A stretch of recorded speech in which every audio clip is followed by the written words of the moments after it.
First ಹಾಂ sir. ಬಹಳ ಒಳ ಹೋಗ್ತೈತೆ ಅದು. ಇವಾಗ 8 ದಿಕ್ಕಿದ ನೋಡ್ತೀನಿ, 8 ದಿಕ್ಕು. ಇನ್ನೊಂದು ಡಿಮ್ಯಾಂಡ್ ಕೊಡು. కొట్టే సార్.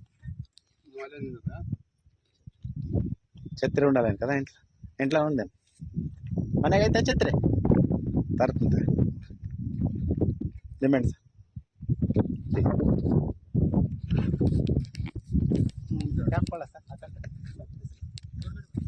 ಒಂದು